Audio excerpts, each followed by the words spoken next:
Chapter 6, The Soldier. Dogan Ronda. My boots slid every now and then on the slopes of plain Ronda. The boulders had seen days of heavy rainfall, and slime was starting to develop. A few more days of continuous rain would render the slopes impassable to both horses and men. We had been riding for the entire day, and I started fearing for my horse.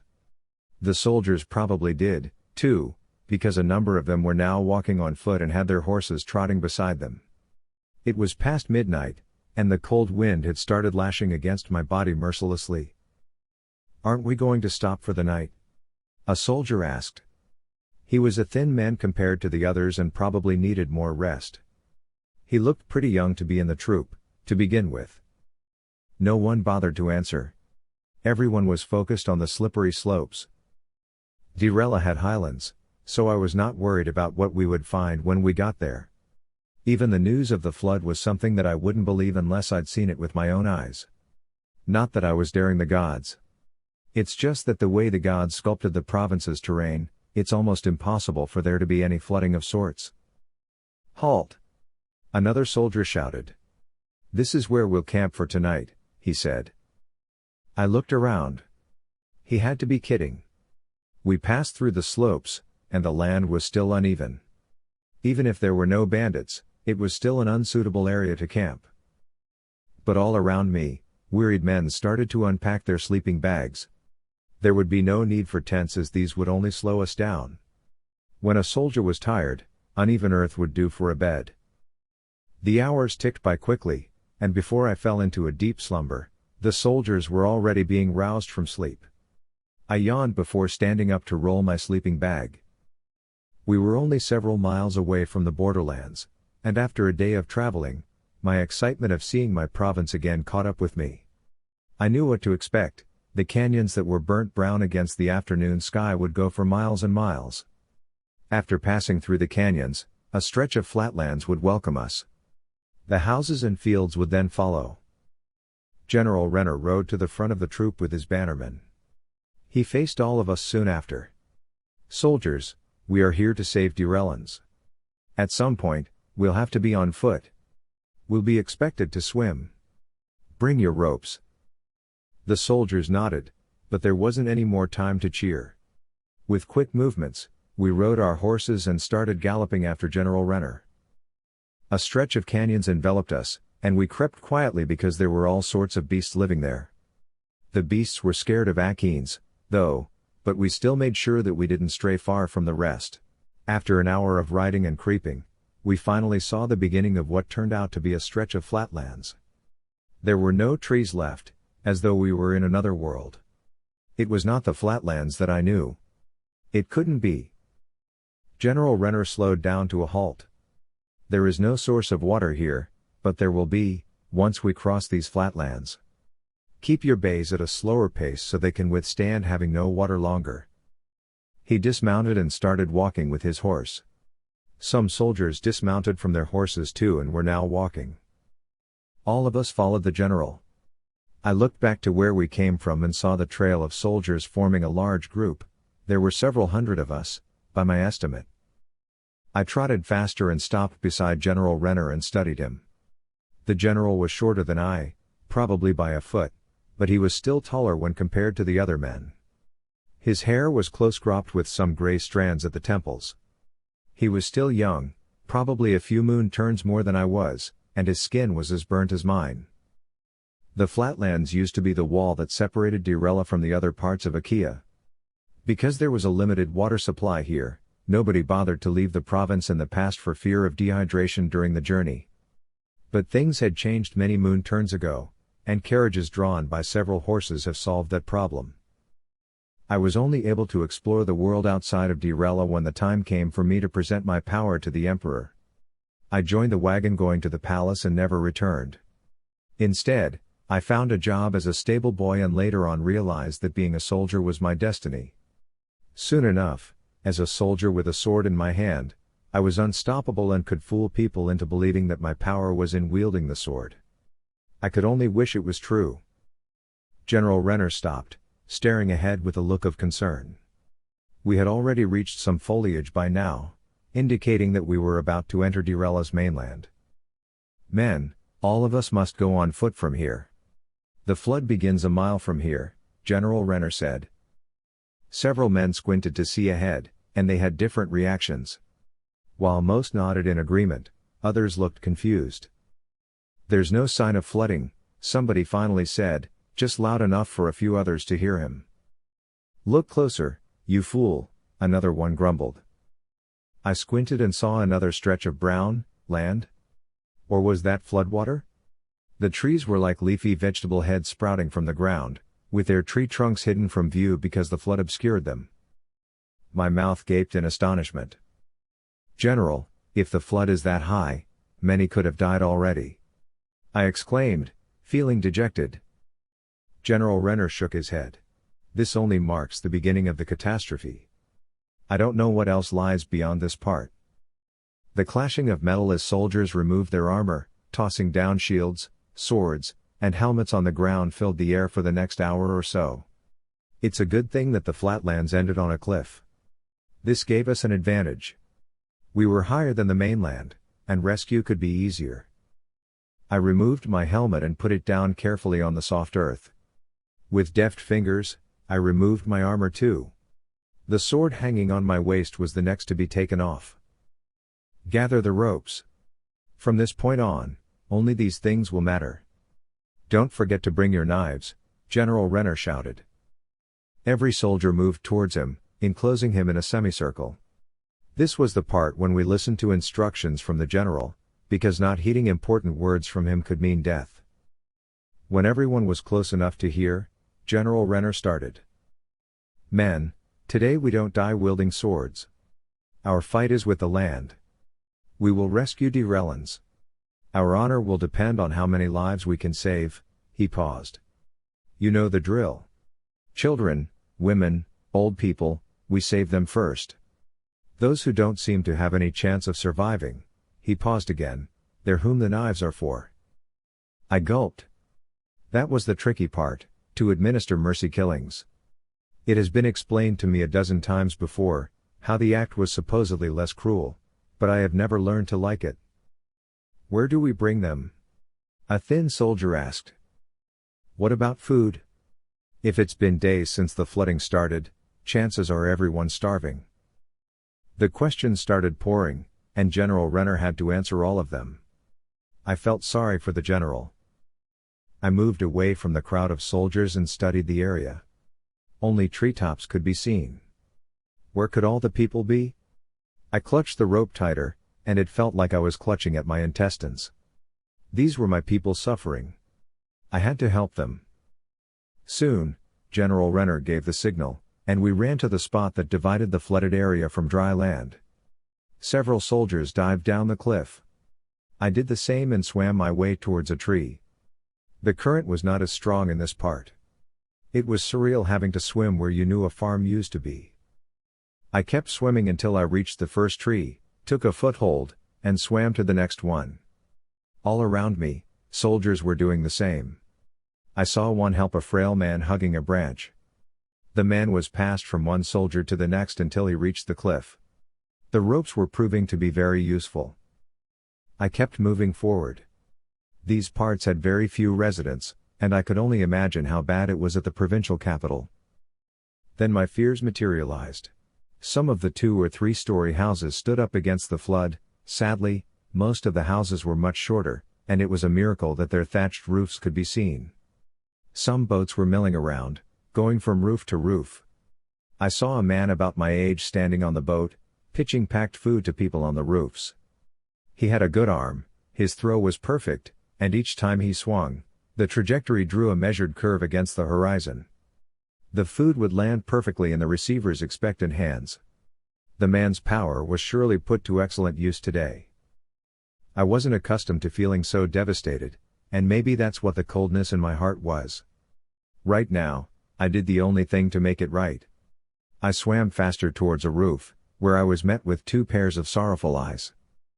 We're fine over here, but please see how Master Akea is doing, the man on this roof said, pointing to another house, the second floor of which had not yet been entirely engulfed by the flood. I nodded at him and then swam towards the house. Master Oka? I bellowed, hoisting myself inside one of the windows. This house fared better.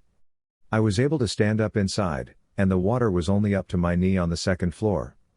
In the corner, an old man sat on top of a table, his knees bent towards his chest. Master Oka, we have to leave, I said. Hope blossomed in his eyes, but when he saw my face and hulking figure, he shouted, No! Monster! I rolled my eyes and felt sorry for Master Oka. He left me with no choice. I punched him on the side of his head, and he fell down unconscious. Before he hit the water, I was able to scoop him up. Damn my appearance. It's making my job more difficult. I should avoid dark parts of the houses so as not to frighten any more of my people. I walked to the window and moved his limp body out, and then eased myself out too. I was holding Master Oka in my left arm while my right swam towards the roof. When I was closer, the man on the roof moved forward and helped me bring Master Oka up. I pushed at the old man's frail body while the other man lifted his torso. Still unconscious, Master Oka's head swung as the man dragged him to the roof. I nodded in gratitude at the man who helped me before leaving and watched as he went on to tend to the old man as I swam away. All around me, soldiers mobilized about and seemed to be doing better than I was. The people were being rescued from one roof to the next. By midday, I was able to save more than 20 people. If hundreds of us did the same, then we were doing reasonably well in this endeavor. By afternoon, I began to lose count. My arms were getting tired from all the swimming, and with no food to give us energy, there was nothing to keep our strength. I was resting on a roof when I heard shouting from another house. It was still a long swim away, though, about 50 yards from where I was. I squinted to see who it could be. The silhouette of a lady inside came into view. I dived immediately and swam faster. The windows were closed, and I had to break a glass window to enter. When I did, a torrent of water pushed me inside the house. The shouts were louder now, and I looked again for the lady. She was now almost neck-deep in the floodwater. Our eyes met, and I breathed a sigh of relief when she didn't scream at me for being this ugly. I moved towards her and gripped her arms to carry her, but she wouldn't budge. Her face registered fear. "What's wrong?" I asked. I was looking for food. I didn't see the gap on the floor. My foot, it stuck. I couldn't go down to check on it. "I don't know how to swim," she said helplessly. "Wait here, my lady," I said and bent over, trying to ease my way down to where her foot had been caught. I touched her legs, moved my hands to where her foot was stuck and felt slime. When I reached the gap, I felt for the obstructions holding her foot and touched a wound. It must have hurt because her other foot involuntarily kicked at me. I stood up and gasped for air. She was looking at me. Oh, such a beautiful lady. My heart ached. "Your foot has a wound. Give me a few more minutes," I said. "Please don't kick me." I swam down again, easing the knife from the belt on my waist. I would try to cut off the wood that caught her foot. I couldn't force it out, or she might have to lose a leg. What a terrible, terrible thought. I was down under the water when the house shook. I stood up immediately and looked outside the window. I swam towards it to see what was happening outside. There, on the roofs, the people were standing up, frantic. They were looking to the east. I followed their gazes, and I saw the cause of the commotion. A huge wave, I didn't know where it came from, was fast approaching. It looked as though it was taller than me, and if it did hit us, all the people we saved might end up back in the waters again. "Brace yourselves!" someone shouted. "Hold your ground!" another one ordered. I went back to the lady, swam under, and kept pounding on the damn wooden plank that trapped her foot. Finally, it gave, and I was able to free her foot from the wedge, but at that exact moment, the gigantic wave crashed against the house. Floodwater came rushing inside, and we were both sent swirling in circles. I was fighting not to let go of her hand. I felt her pull at me, panicking, making her grip me tighter. I pulled her closer. The water was rising fast inside the house, and I had to lift her up so she could breathe. It was useful to be tall. Relax, I said. I won't let you go. Her head bobbed up and down as she frantically gulped in the air. I steered her to where the window was situated before all the water came in, but it was more difficult to locate where it was now. With the windows blocked by water, there was no light source, and darkness engulfed us. I'll have to have you go first, but don't worry, I'll find you once we're out of here. Trust me, I said. If I had looked better, I would have been more convincing. But this lady had no choice but to trust me. I swam towards the window and prepared myself. On the count of 3, hold your breath, close your eyes, and don't open them until you feel my hands around your body, I instructed. She nodded weakly, her eyes clouding with doubt. 1, 2, 3. She closed her eyes and deeply inhaled. In one swift motion, I pulled her underwater, breathed in the air before going after her, and pushed her out the window. Then I was swimming outside, gasping for breath. My head bobbed to the surface, and I looked around. I saw a necklace of beads that she wore floating in the floodwaters. I swam hurriedly down to where it came from, and my hands grasped her body.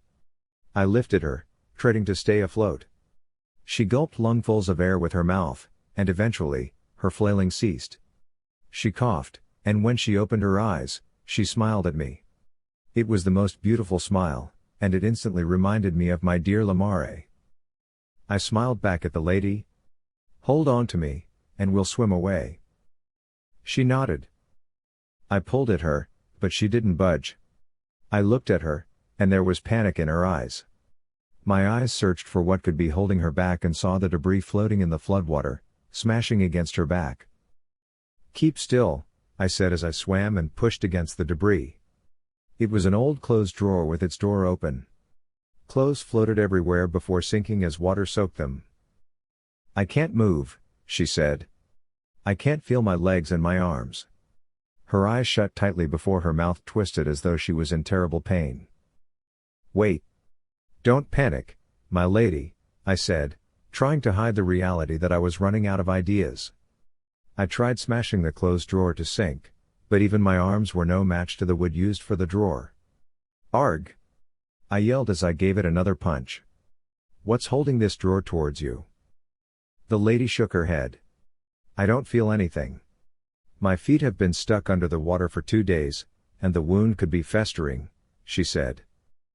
I was horrified when I realized what caused her perspiration earlier. She was burning up with fever from her festering wound. Now that we were out under the open sky, her flushed cheeks and bloodshot eyes became more noticeable to me. Hang on. I searched for my knife and found it back in my belt. Swimming down, I traced the spot that held her against the edge of a wooden closet. How could she not feel any pain? I pried with my hand at first, but her foot remained stuck. I had to swim up for some air and then swim back down again. I pushed away some debris back inside the house, but the effort was futile. I had to swim up every now and then to check her and make sure she could still breathe. It will only be a while, I said, trying to reassure her. From behind her, the roof of the house shook. Oh, dear gods, the house was going to collapse. Hold on to me, I said, and she did. I watched in horror as the roof started shaking, and then it began to sink. I held her tighter, waiting for the perfect moment. She pulled at me, she would sink slowly with the house.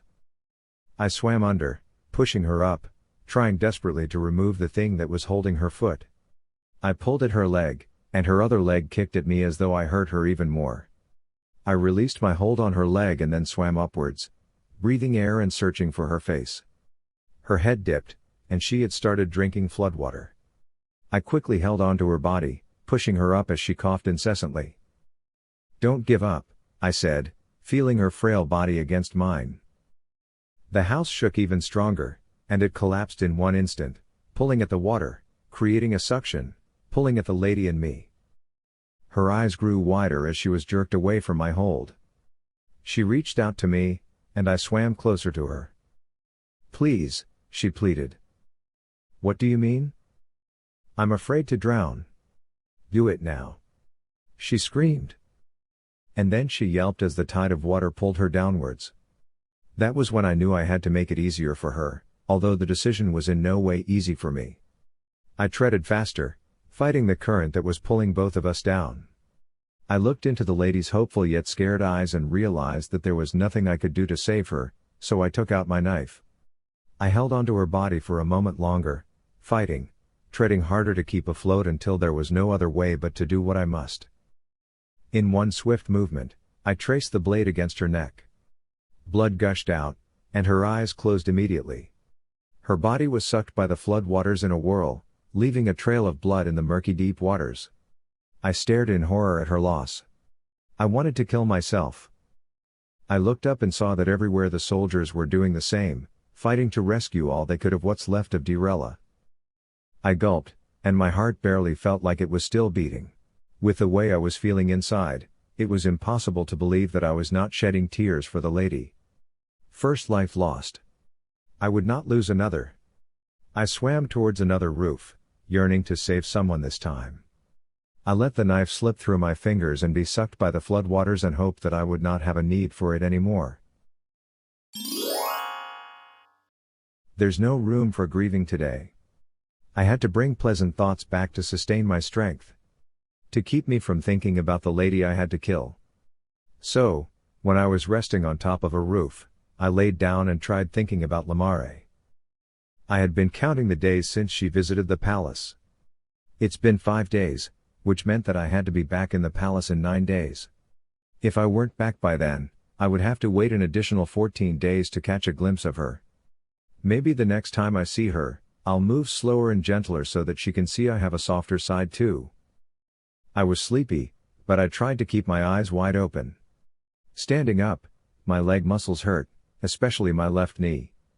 It throbbed and reminded me of a war I fought in the past, when I fell from a horse, and the horse landed on top of me. Since then, I have always limped. But I couldn't let the pain stop me from doing my duty in Dirella now. My arms were also tired, but my work here was not done. By now, the flood had subsided a few feet. It should have done so days ago because the water passages were well structured. I didn't see any reason for water to rise to this level and then for it to have difficulty finding its way towards the ocean. It was as though there was some sort of magic holding the water within Dirella's boundaries. How many lives did I save in the afternoon? Was it 5 or 10? Would saving 100 people make up for the one I lost? There were fewer people now on the roofs, and the only ones left were the resting soldiers. A few of them stood up and dived back to the floodwaters. We needed to keep moving while there was still light. When it gets dark, we would likely have to stop our operations. I went back to the water and lifted my right arm, pushing my body forward and kicking my legs at a gentler pace because I was tired and hungry. I squinted and saw a family on another roof. That would be my destination. I continued swimming at the speed that I set, and after a few minutes, I arrived. "Is everybody all right?" I asked. The man looked at me and nodded tersely. "Thank you for rescuing my family," he said. "We are starving and are sick of this disaster." "Come on, let's get moving," I said. "Take my wife and son first." "I can swim after you," he said. I could take the woman and secure the baby on my shoulders, but it was going to be difficult. The mother was combing back her son's hair. The boy looked like he had only seen 3 moon turns. He was sitting in front of his mother, and she must have been so proud that he was so well behaved. When she finished smoothing the boy's hair, she scooped him and stood up. Then she looked at me and handed me her son. The boy's puffy eyes were too far apart. His lips were a thin line on overly chubby cheeks. And his nose, now, where the crack was this boy's nose? Oh, there. It was so tiny that I barely saw it. If not for the holes in them, I swore I might have missed the toddler's nose. Immediately, I felt a sort of connection to the boy for having suffered the same fate as I did. The gods had not blessed us with good looks. The boy held out his hands to me in an effort to make me carry him. Then he said, "Gah." I wanted to do the same. But then he smiled, or at least, I thought that's what he did. His smile lit something inside my chest, and I smiled back. This little boy was me decades ago. The moon turns to come would be hard on him. I took him in my arms. Hold on to my head. Don't ever let go as we swim, I said. The little boy nodded and giggled. Water, he said. Yes, water. Then I lifted him and let him rest on my shoulders. He hugged my head, and his little hands covered my eyes and nose. I had to push his hands up. He playfully put one of his hands back on my nose, and I had to shout, "Put them back up." The boy giggled and put his other hand inside my open mouth. This was going to be challenging. I clamped his hand with my teeth, not biting him but exerting enough pressure to scare him. He struggled and was able to pull out his hand. I removed him from my shoulders and looked into his eyes. "You better behave, or I'll eat you," I growled in my scariest voice. To my astonishment, the little boy laughed. It seemed like I wouldn't be able to scare him with my looks. Well, if you're ugly, you get used to it, and it would be temerity to be so scared off by someone who was only as equally unpleasant to look at. Shaking my head, I put the boy back on my shoulders. This time, his hands went straight to my forehead, and they stayed there. Good, I thought. Let's go, I said to the mother. Talking to her was more difficult because adults get scared easily. Hold on to my body and never let go. I'm a solid swimmer. I won't let anything bad happen to you. The mother nodded, and before she moved towards me, she went back to her husband and kissed him on the cheeks. I felt a jab in my chest. I wished someone could love me that way, too. I dived into the water and swam while waiting for the mother to join me. I reached out a hand to her, and she followed in a heartbeat. As her body hit the water, I felt her hands searching for my shoulders. When she found me, she held on to me like a leech, and then she clung tightly against my back. "Sir, follow me. If you need help, shout, and I'll come back for you," I told the father, who only nodded curtly. I swam away, moving from roof to roof until I found a fellow soldier, Ronda stewed, floating beside me. He was holding onto a rope. "Hey, dog, grab the rope and swim after me. I'll pull you in your company," he said. In other instances, I would have told Rod to stop calling me dog. But since there were more pressing matters to attend today, I nodded at Rod, thankful that I would get to rest my arms. Rod pulled us towards another roof to catch his breath before swimming again. I turned to search for the man. He wasn't behind me.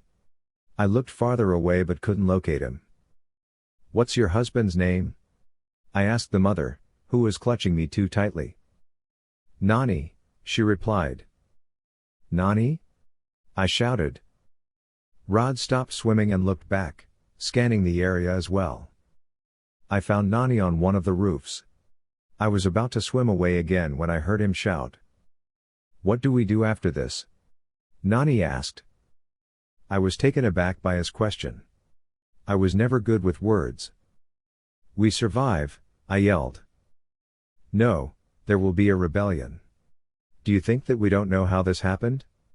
Direla is the last place on Akea that will ever have flooding, and now look at us.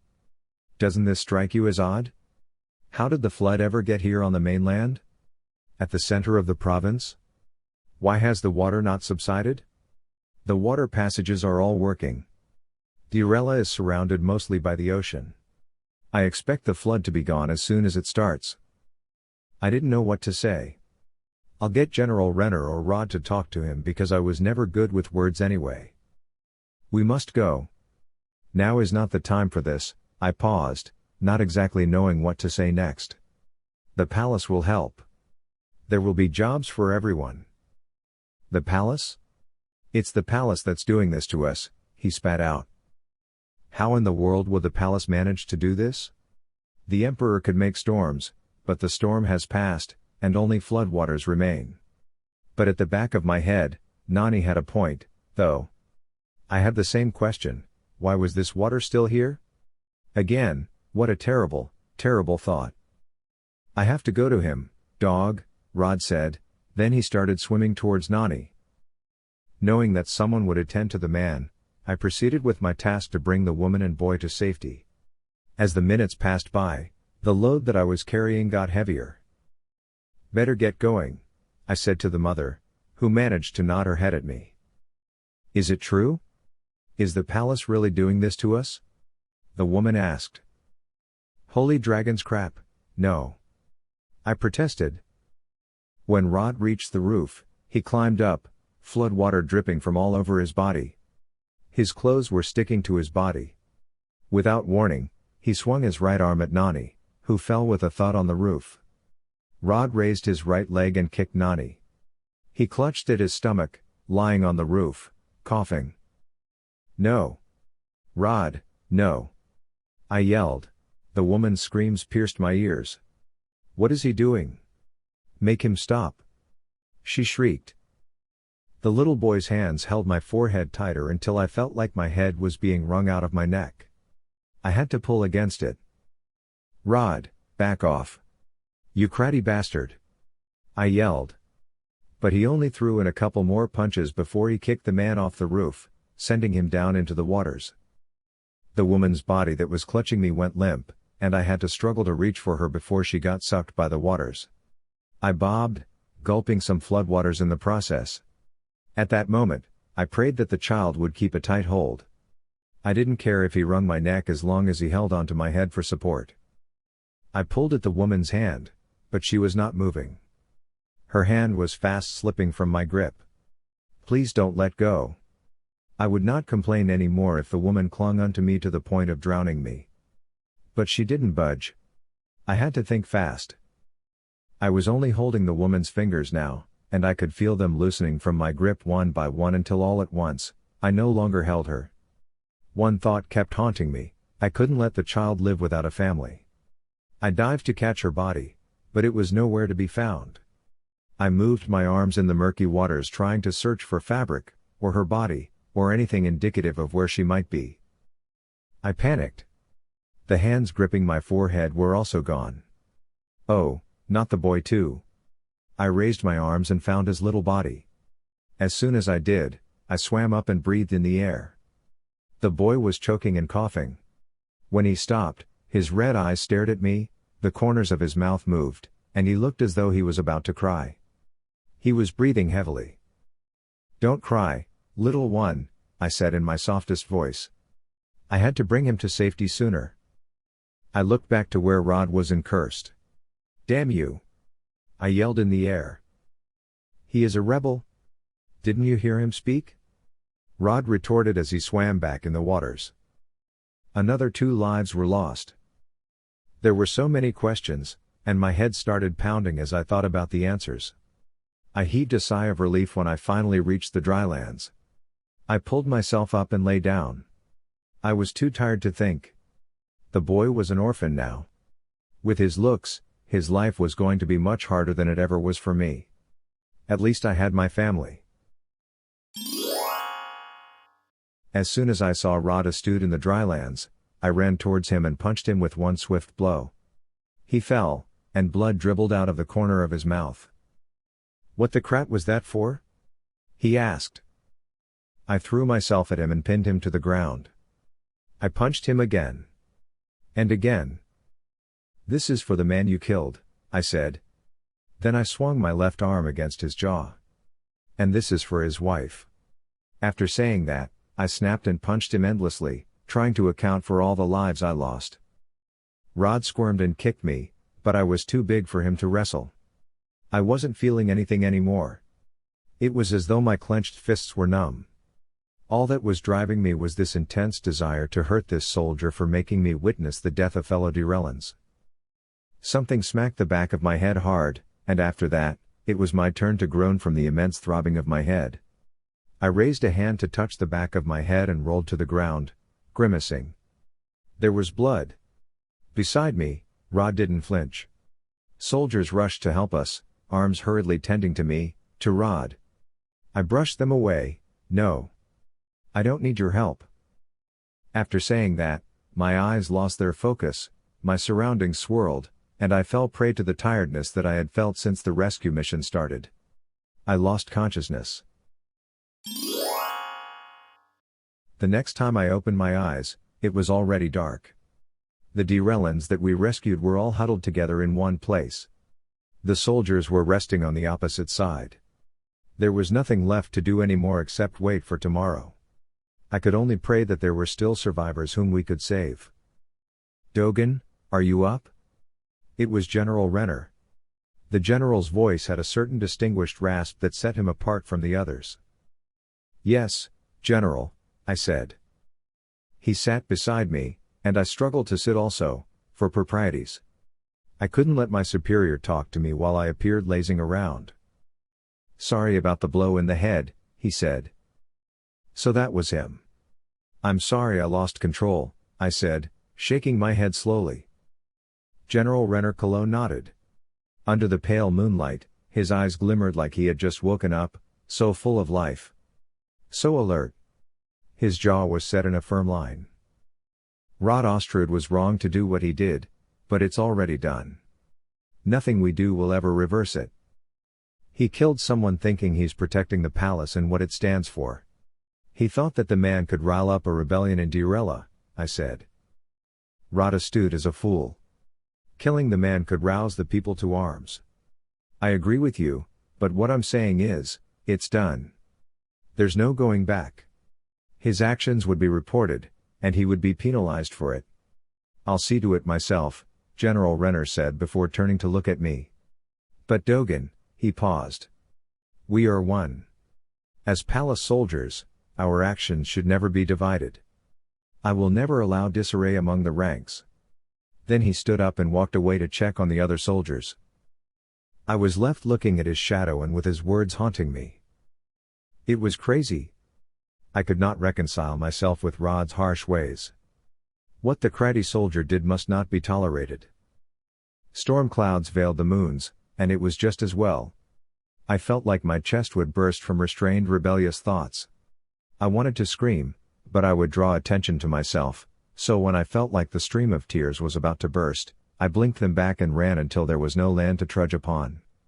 I didn't know how long I had been running when I reached the edge.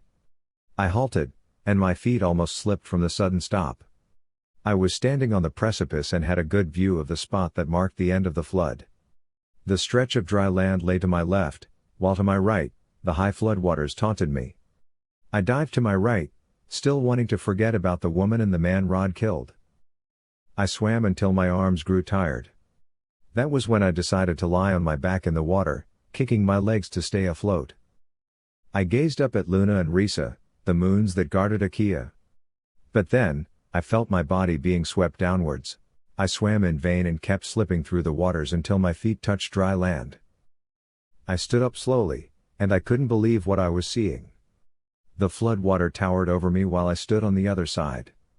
It was as though a glass wall was holding it. Now, how was this happening? No amount of power could ever account for this majestic sorcery.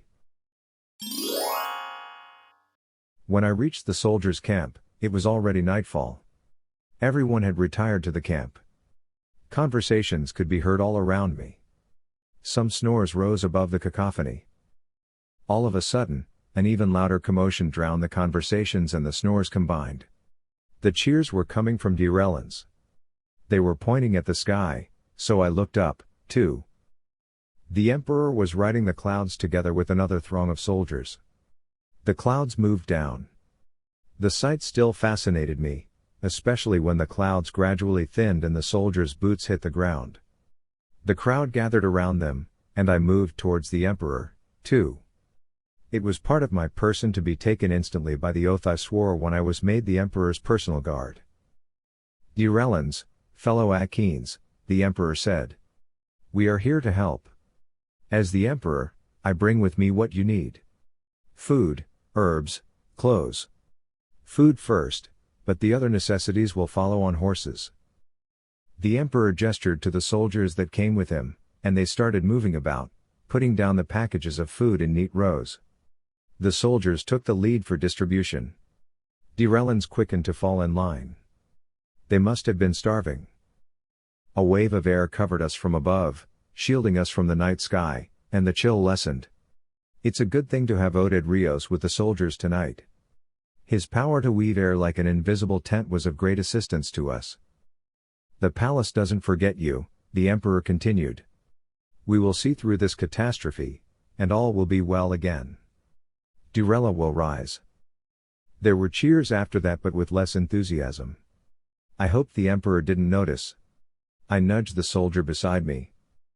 Yell? Let's join the cheers to support the emperor, I said. He did the same, telling the others to shout their support, and after a few seconds, we were all cheering the emperor with vigor. The emperor looked around him with satisfaction in his eyes.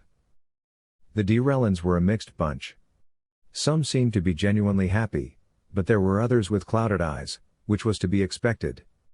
Most Direllans lost their houses and their livelihoods to boot. The emperor's presence now could only do so much to awaken the spirit of the devastated Direllans. I knew whose side I was on. I served the emperor, and my loyalties were with him. I vowed to serve and protect. Nothing could ever change that. But the rebel man who died, was he right? Was Boney also right when he said that the first sword was lifted in Dirella? Why was there flooding? Why Dirella? It had been 4 days since the disaster happened. All these thoughts inside my head halted as my stomach growled from hunger. Be that as it may, I choose sleep over starvation. When the emperor retreated to his tents, I decided to head back to my bunk and call it a night. As I closed my eyes, there was a feeling of uneasiness emanating from every pore in my body, and I wondered if there was something that I had forgotten to do here in Dirella, my native land. What did I miss out on? As tiredness won, I was claimed by my dreams of having Lamare in my arms and her finally noticing me. I woke up with a start, and I could still feel the grains of sand in my eyes. But the feeling that I missed out on something still lingered, and so I decided it best to rouse now. I wondered what had happened to the ugly little boy. I reckoned he was being cared for by a fellow Direllan. I moved closer to the cliff for a better view of what was left of the province and then suddenly remembered my discovery last night. Floodwater was contained in Dirella, and in its outskirts, there was dry land. It was as though something was holding the water. I wondered how many more we could save today, but my jaw dropped with what I saw. Houses. Beautiful houses. The floodwater has gone. The trees in all their glorious sizes could be fully seen now. The houses stood proudly, albeit slightly damaged. Some rubble had piled up from all around as expected, but some withstood the calamity. There were puddles everywhere, but nowhere with more than a foot deep of water. How in the world did this happen? I ran to find the general. General? General Renner? I said as I passed by several sleeping soldiers. I found him, already up and smoking his cigar. Did you see it? That the flood is gone? I asked in a rush. General Renner puffed and didn't answer. He moved away from the sleeping soldiers, and I followed him. General, the flood, it's gone. Will you shut up? He shouted at me. Some soldiers stirred in their sleep. Do you take me for a fool? The floodwaters were here, and then I turned away, and the next thing I know, it's gone.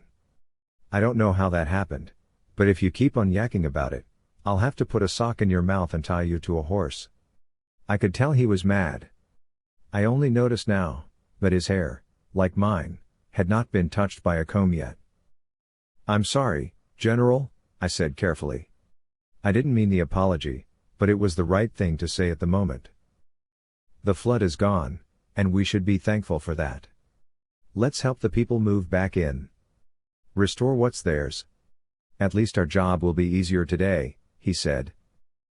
But General, we should know why this happened. There must be an investigation. General Renner laughed at that. And what? How exactly do you think that investigation will be conducted? Are we to deploy palace soldiers to demand from Mother Akea what it had done? He spat out. His jaw was set on a firm line, and I could see the strain he was trying to contain. He shook his head and took a drag of his cigar before blowing out the smoke and throwing the cigar to the ground, and stomping at it in rhythmic strides. He sighed.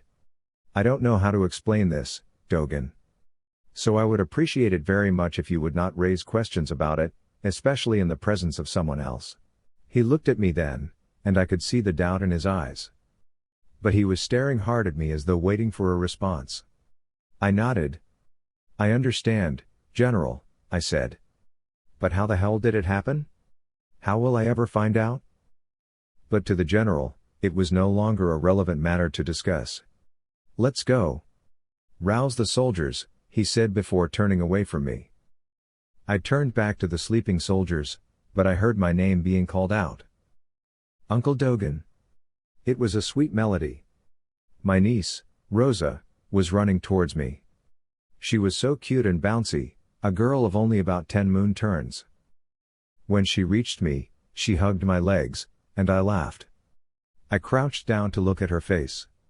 I tilted her chin up in fondness. "Good to see you, girl," I said. She smiled, showing off her 2 missing front teeth. I swam really well. "Father said that I swim as well as you," she said proudly. "I bet you did," I said, smiling. Her father was my cousin, Drew. The names of my relatives all came to me. Rupert, Mila, Inda, Bornak, Mari, there are so many. My father, my mother and my brothers. My heart thumped like crazy. I was instantly washed over by the realization that this was what I had forgotten. To see to my family's safety. "Where are they?" I looked into Rosa's eyes, and she froze. She tugged at my hand and led me back to the Derellan camps. I quickened. Why didn't I remember my family when I was out saving Derellans? Why did I forget to check on them first?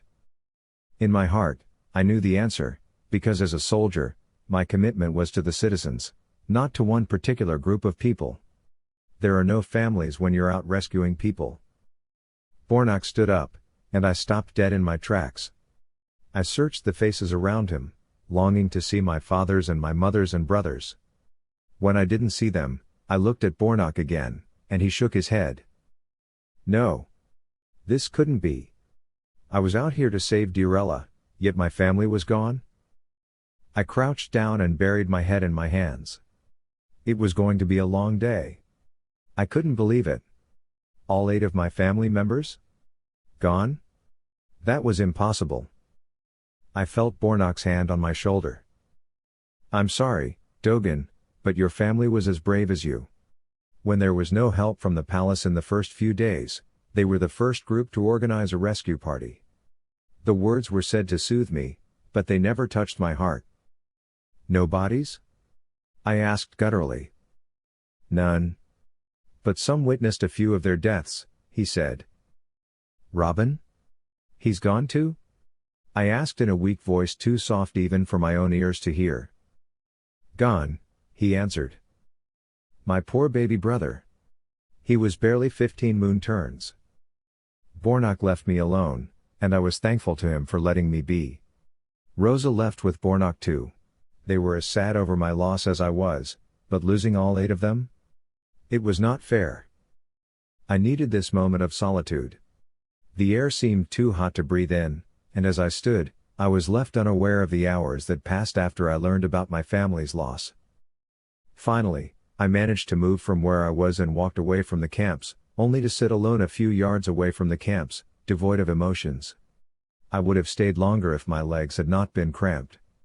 Nothing could tear me away from where I was until I felt tiny hands groping my back as though somebody wanted me to carry him on piggyback. I raised my head and found myself looking at the ugly little boy. He was smiling at me, his puffy eyes barely showing.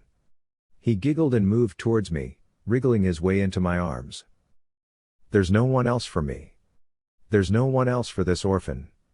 No one could have offered me to become a more fitting companion in this lonely hour than this toddler. The boy's eyes were curious. His dark pupils watched me, probably waiting for what I would do next. When I found my voice, I said, "We are family, boy. We are the only ones left." Then I carried him and dragged my feet to get back to where the palace soldiers were assembled. They looked at me as I walked. Apparently, the news of my losses had spread, and their sympathetic eyes did not help me in any way. Midday came too soon. I created a makeshift sling that could hold the toddler against my back. Wherever I went, I carried him. Dogan, the Emperor wants to see you, Alrin again said. I nodded and made my way to the Emperor's quarters. A large tent was pitched in the middle of the soldiers' camp. 14 flags representing Akea's provinces, including the ghost town, flanked its sides. I nodded at my companions guarding the tent and entered. Inside, the Emperor was sitting on a leather chair. It was not as ostentatious as the one he had in the Canellan Palace, but it still looked totally out of place inside a tent.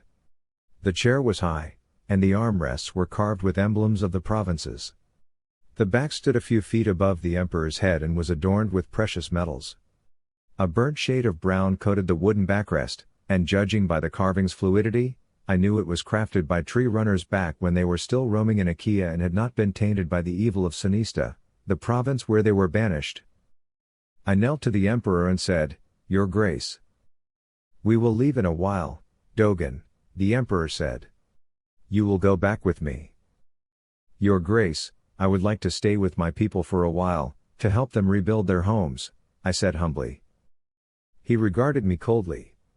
When I sent you here, you resisted, telling me that your place was with me. Now that I'm taking you back to the palace, you dare resist me again? I mean no offense, Your Grace, I said. But the people need me. Catastrophes don't need you, Dogan. I do. There are plenty of soldiers here who can do what you're capable of. Lamare will come back with the scrolls soon. You're the only one I'd trust to hold guard to the chambers, he said. The scrolls.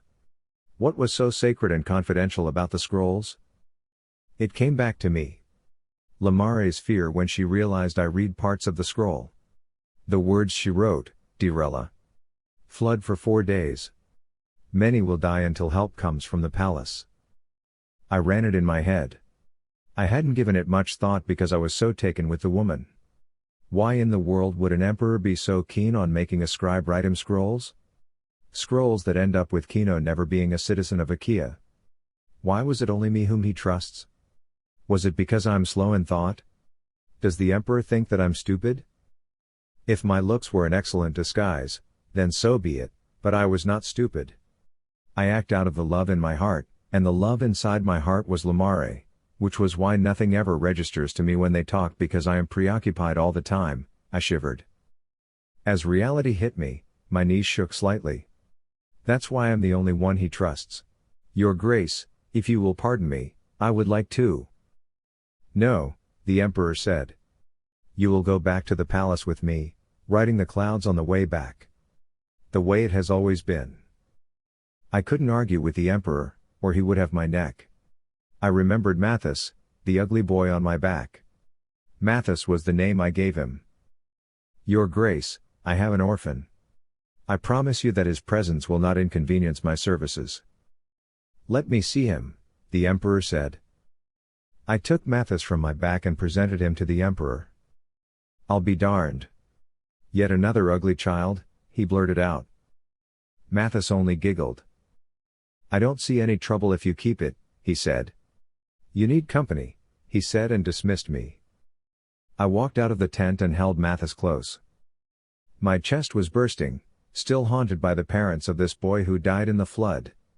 My family, they're all gone. There was nothing to blame but the scrolls. How could I be sure? Lamare wrote an accurate account of what unfolded in Dirella, and my body shivered when it dawned on me what I had been fighting to accept within myself. Lamare, my only love, was a witch. If she were, then that meant that she was using her power in violation of what she had sworn to when she was declared a citizen of Akea. No one is allowed to use power for witchcraft. What was her power? I had to check the registry. And now that I know all these, what could I do but bring forth justice? Like all witches, Lamare must burn at the stake. I would see to that personally.